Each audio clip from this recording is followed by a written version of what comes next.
Hoy día vamos a ver el ascenso, caída y ascenso nuevamente de uno de los mejores software 3D hoy en día. Y sí, estoy hablando de Blender, porque estuvo a punto de quebrar y cerrar para siempre. La historia de Blender está llena de éxitos y fracasos, y eso es lo que vamos a ver en el video de hoy. Cómo Blender pasó de ser un fracaso total, que nadie lo quería, a hoy en día convertirse en el software 3D más amado, exitoso y descargado de la historia. Todo empezó con la historia de un hombre con una visión única, llamado Don Rosendahl.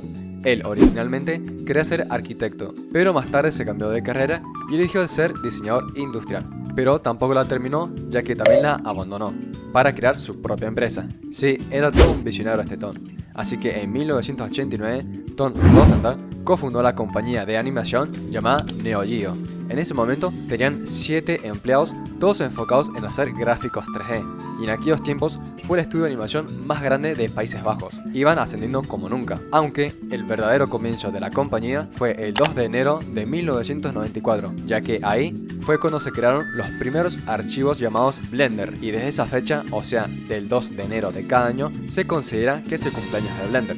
Blender fue por un tiempo el arma secreta de gráficos 3D que la compañía Neo Geo no quería revelar. Creció a partir de una serie de herramientas preexistentes para una PC muy antigua y muy poco potente llamada Amiga. Por eso, en 1995, Don Rosendahl se gastó todos los ahorros y ganancias que había hecho en su empresa solo para comprar una computadora mucho más potente, llamada Silicon Graphics, que en aquella época costó unos $30.000, lo cual, a diferencia de la otra computadora antigua llamada Amiga, estas Silicon Graphics tenían la potencia suficiente para proyectar en tiempo real la malla de los objetos y sus wireframes. Sí, necesitaron una computadora de $30.000 solo para poder ver en tiempo real la malla y los wireframes de los objetos en el viewport. Y hoy en día ya hasta podemos usar Blender en nuestros teléfonos y ver sus wireframes. Sí, una locura, gente. Gracias a esta computadora, que era la más potente de la época, en 1995 pudieron sacar Blender 1.0. La interfaz fue diseñada para ser altamente eficiente y personalizable, permitiendo a los artistas optimizar su espacio de trabajo en una sola aplicación sin tener que manejar 100 ventanas flotantes separadas que pueden perderse o superponerse, como era de costumbre en otros software 3D de la época. Pero recuerda, si estás cansado de no saber cómo crear personajes 3D y te gustaría aprender el proceso entero, desde modelado, texturizado, rigging y trucos de cámara, como en estudios de animación, puedes unirte a mi curso 3D en donde aprenderás como un pro a crear personajes 3D increíbles y sin vueltas. Además que tienes disponibles todos los personajes 3D que he creado en mi canal de YouTube para que puedas analizarlos y aprender mucho más. Nos vemos adentro. En 1995, Neo Geo estaba en su más alto momento, ya que había creado animaciones de publicidad para empresas grandes, como la de electrónica Philips. Incluso los nombraron ganadores de publicidad corporativa europea en ese mismo año. Don Rosendahl era una persona inconformista, o sea, no estaba conforme con la tecnología de su empresa Neo Geo. Decía que su tecnología era muy vieja, obsoleta y difícil de mantener actualizada. Sí, esa tecnología vieja y fea era el prototipo de Blender. Sí, gente, eso era Blender en aquella época. Así que en 1995 se decidió reescribir el programa entero desde cero. Ahí fue cuando por primera vez nació el software 3D llamado Blender, tal cual lo conocemos hoy en día y no como el prototipo que era antes. La filosofía con la que nació Blender fue que no quería parecerse a los software 3D de la época como era 3D Max, que era carísimo y solo lo usan empresas grandes. No. Don Rosendahl quería que su software 3D Blender llegase a todo el mundo. Con el ascenso hacia el éxito de Neo Geo y el crecimiento del nuevo software Blender, Don Rosendahl se dio cuenta de que Blender tenía un potencial que iba más allá de ser solo una herramienta interna de la compañía. Él quería que Blender estuviera disponible para otros artistas a nivel mundial. Así que acá comienza el gran cambio épico de era. A partir de ahora es donde el curso de la historia cambiaría para siempre, porque Don Rosendahl se dio cuenta que no podía dirigir la compañía de animación Neo Geo y al mismo tiempo gestionar el desarrollo y la comercialización de un software mundial como quería hacer con Blender. O sea, eran dos negocios muy diferentes. O sea, para que se entienda mejor, Neo Geo era una compañía de servicios. Su objetivo principal era ganar dinero creando animaciones para clientes. Para ellos, Blender era solo una herramienta interna 3D que les daba la ventaja. Pero Don Rosendahl vio el potencial de Blender más allá de su empresa Neo Geo. Su visión era que Blender se convertía en un producto de software global, accesible a otros artistas. Así que en 1998, Tom Rosenthal se fue a la compañía de Neo Geo para hacer, adivinen qué, exactamente, para luego él crear otra compañía de software 3D, nueva desde cero, llamada Not a Number, para esta vez sí dedicarle todos sus esfuerzos y recursos a Blender. Tom Rosenthal quería compartir su software gratuitamente con los demás, pero también quería ganar dinero para mantener la compañía a flote, claramente. Entonces decidió seguir el modelo de negocios llamado Freemium, el cual se trataba de que vos podías descargar y usar Blender gratis sin pagar nada, pero si querías recibir actualizaciones o tener mejoras de herramientas, tenías que comprar una llave por alrededor de $100, que te permitía tener mejores herramientas y nuevas actualizaciones que sacaran. Ustedes pensarán que eso era muy caro, pero no, todo lo contrario, porque en esa época la mayoría de los software 3D eran pagos y muy caros. Pero hey, Blender era lo más barato que podías llegar a conseguir de software 3D en esa época. En 1999, Blender fue estrenado en una convención de tecnología y gráficos por computadora, y fue un rotundo éxito. Gracias a esa convención se ganó cientos de fans, y no solo eso, gracias a este éxito, en el año siguiente, o sea en el año 2000, Blender recibió una inversión privada de $5.5 millones, lo que les permitió contratar hasta 50 empleados y hacer que Blender avanzara rápidamente con su tecnología. Ese mismo año lanzaron Blender 2.0 y fue todo un éxito. Blender iba ascendiendo cada vez más hacia las nubes sin frenos, iba a toda marcha el muchachón. Y todo esto lo podemos comprobar porque el número de usuarios registrados en la compañía Not a Number, en el cual se desarrollaba Blender, excedía los 250.000 usuarios registrados, que para aquella época era muchísimo. Pero como todo lo que sube tiene que bajar, en el año 2002 Blender publicó un programa que permitía desarrollar animaciones 3D para Web Flash y se conocía como Blender Web Player o Blender Publisher.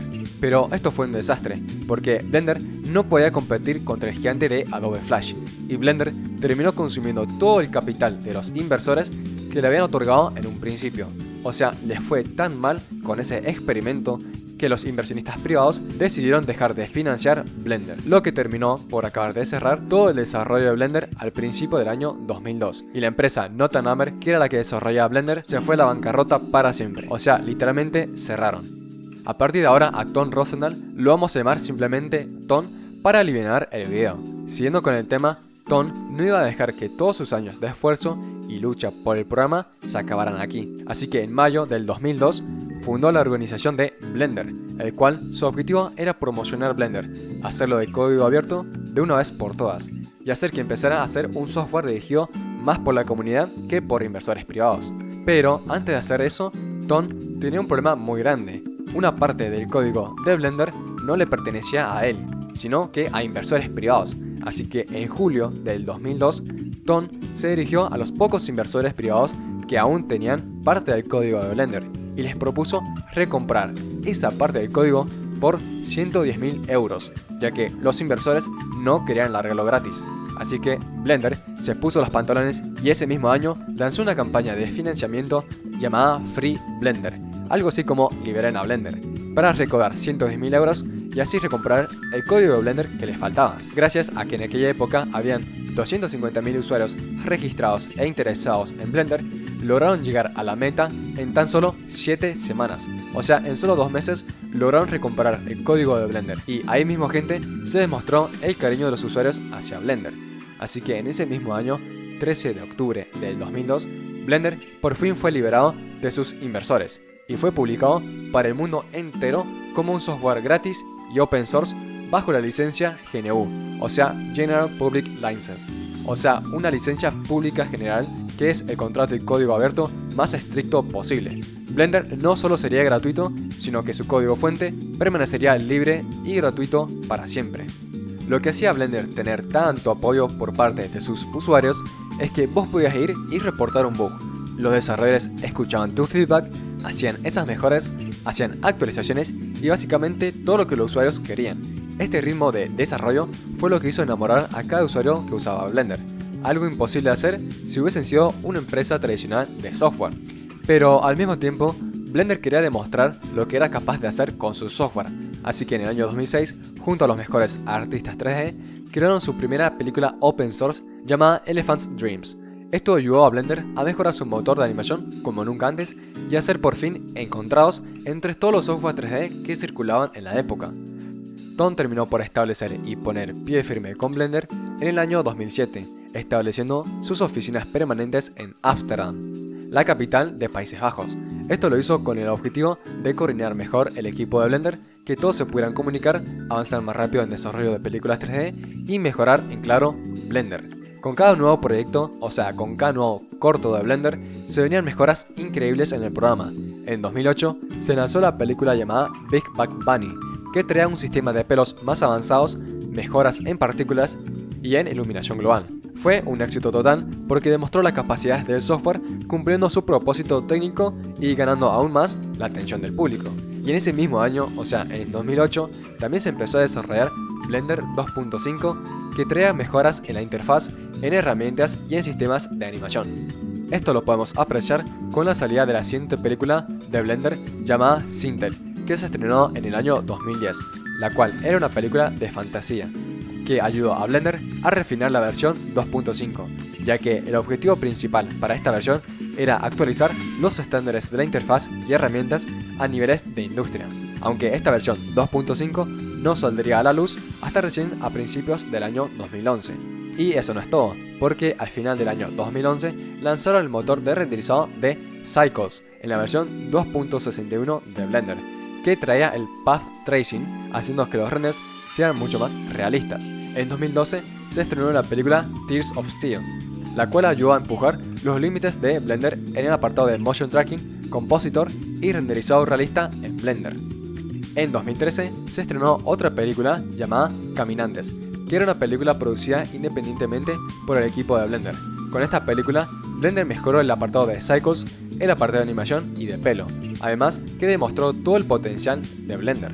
En 2015, el equipo de desarrolladores de Blender agregaron un montón de funciones para el motor de Cycles, lo cual lo hizo al motor una bestia, y dio como resultado una película llamada Cosmos Laundromat, la cual se convirtió en la producción más grande de Blender, y esta película fue presentada en SIGGRAPH del 2015, la cual es una conferencia anual internacional de gráficos por computadora. Cuando presentaron esta película en dicha conferencia y mostraron que fue hecha en un programa gratis y open source, felicitaron al equipo de Blender por tener buenos gráficos hechos con un programa gratis y open source. Vaya la redundancia. En 2017 se agregaron un montón de mejoras a Blender en el apartado de Motion Blur, sombras y rigging, lo cual también ayudaría a crear la película hecha por el equipo de Blender llamada Agente 237. Y en ese año, 2017, también fue cuando se mostró por primera vez un prototipo de Eevee. Sí, gente, el motor renderizado no fotorrealista, o sea, un motor cartoon, por así decirlo, aunque era una frase muy temprana y experimental. En 2018 se estrenó Hero, un corto animado estilo 2D dentro de 3D, usando Grease Pencil. Acá fue la revolución del Grease Pencil 2.0, que trajo capas, colores, efectos, herramienta de dibujo optimizada y nuevas funciones de animación 2D. El 2019 fue el año más importante para Blender, porque fue el año en el que se lanzó oficialmente Blender 2.8 y se hizo súper famoso entre los software 3D, o sea, irrumpió en la industria. En su momento fue revolucionario, ya que traía una interfaz gráfica mejorada que fue increíblemente nueva y súper refrescante. O sea, tan solo miren la diferencia entre la versión vieja y la nueva 2.8. Con esta versión también se estrenó el motor de renderizado en tiempo real llamada Eevee y se agregaron más funcionalidades de Grease Pencil. Y como si eso fuese poco, en 2019 también se estrenó la película corta de Blender llamada Spring, la cual demostró el nivel de animación profesional que se puede hacer en Blender 2.8. Es más, el lanzamiento de Blender 2.8 trajo muchísimos artistas 3D nuevos de otros programas e incluso personas nuevas. Y no solo eso, sino que también con la salida de esta versión 2.8, Blender también atrajo a grandes compañías como Ubisoft que iban a aportar dinero para que Blender siguiera avanzando, ya que ellos mismos han dicho que utilizan Blender como su software 3D principal para crear animaciones y creación de contenido. Incluso en ese año 2019, en donde salió todo esto, también Epic Games decidió donarle a Blender 1.2 millones de dólares para que siguieran desarrollando Blender. Aunque el reconocimiento de la industria hacia Blender ha crecido durante los últimos años, La versión 2.8 marcó el momento justo en que fue ampliamente aceptado como una alternativa legítima a los competidores de pago. Blender, además de ser usado por millones de usuarios, algunas de las empresas más grandes y reconocidas del mundo también lo usan. Y no solo eso, sino que también se convirtieron en contribuyentes habituales del desarrollo de Blender, asegurando que Blender pueda seguir innovando y siendo gratuito al mismo tiempo. La misión de Blender es sencilla: facilitar a todos los artistas la mejor tecnología 3D para que creen cosas increíbles. En 2021 se estrenó la película Sprite Fright, que fue hecha con la versión 3.0 de Blender, que traía mejoras en el rigging, mejoras en la Post Library, mejoras en iluminación, shading y mejoras en el Asset Browser. En el 2022 se estrenó Charge, que fue producido con Blender 3.4. Traía mejoras en Geometry Nodes, Eevee mejorado, rigging avanzado y cycles más rápido. En noviembre del año 2023, todo el equipo de Blender, tanto como la comunidad, estaban emocionados porque se iba a estrenar la versión 4.0 de Blender, que traía grandes mejoras como Light Linking, o sea, que pudieras emparentar una luz a cada objeto específico como quisieras, mejoras en la interfaz, Geometry Nodes avanzados, entre muchas otras cosas. Y esta versión de Blender 4.0 se estrenó el 14 de noviembre de 2023 y fue un éxito masivo. Todo el mundo le gustó esta nueva versión y con este estreno de Blender se hizo aún mucho más popular. Pero ser muy popular también tiene su lado malo. Verás, se hizo tan popular y de lo increíble que estaba haciendo Blender con cada actualización que llamó la atención equivocada, porque cuando todo parecía ir bien, de repente, 2 días después del estreno de esta versión, todos los servidores de Blender se cayeron. Nadie puede entrar a la página oficial de Blender y descargar el programa. Nada, o sea, nada. Era todo un caos, la gente no sabía qué hacer. Hasta que Blender lanzó un comunicado oficial diciendo que habían sufrido un ataque DOS a sus servidores. Pero, ¿qué significa un ataque DOS que le hicieron a Blender? Bueno, antes de explicarlo, quiero aclarar que Blender tiene soporte para que cientos de miles de usuarios puedan descargar o visitar la web de Blender al mismo tiempo. Pero el ataque consistió en que enviaron millones de dispositivos, o sea, bots falsos, hacia el servidor de blender.org, y todos al mismo tiempo, con la intención de sobrecargarlo hasta que no pueda responder. Esto hizo que el sitio oficial de Blender, las descargas y la documentación y otros servicios quedaran inaccesibles por saturación. Aun cuando no hubo robo de datos ni siquiera vulneración interna del sistema. Simplemente los servidores quedaron ahogados por el exceso de solicitudes. Y no podías ver su web ni descargar nada. Todos los sistemas de Blender estuvieron caídos por 4 días seguidos. Sí, el ataque fue muy fuerte. De hecho, se dice que ese ataque fue orquestado justo para que cuando saliera la versión 4.0 se cayera todo y a la gente le agarre ese miedo y desconfiara de Blender, con la intención de hacerlo menos popular y hacerlo ver como un programa malo. Aparte de todo esto, se calcula que los que iniciaron el ataque se gastaron millones de dólares en hacerlo, porque enviaron millones y millones de bots a colapsar Blender. Y ese poder no lo tiene un grupo de chicos en su casa, no. Fue toda una organización entera que se dedicó a tumbar Blender. Y la teoría que más se rumorea es que dicen que fue uno de sus competidores más grandes, que no lo voy a mencionar porque no quiero que me demanden, pero bueno. Bueno, y en diciembre de 2023, después de solucionar ese ataque, se estrenó la película Winged, que contribuyó a consolidar y mejorar herramientas de animación 2D y 3D híbridas, y flujo de trabajo para gráficos estilizados, así modernizando el apartado de shading, composición y green pencil. A partir de esas fechas no se ha vuelto a estrenar más películas por parte del team de Blender por problemas internos, pero no se preocupen porque Blender es el futuro, ya que nunca deja de evolucionar porque cada año salen mejoras que cambian por completo lo que es posible hacer con Blender. Blender pasó de ser un fracaso que nadie lo quería a hoy en día convertirse en uno de los software 3D más amados de la historia, con un éxito rotundo. Es más, hoy en día hay más de 400.000 personas por mes utilizando activamente Blender, ya sean usuarios individuales, estudios de animación o empresas. Blender tiene muchas más actualizaciones increíbles por traer en el futuro.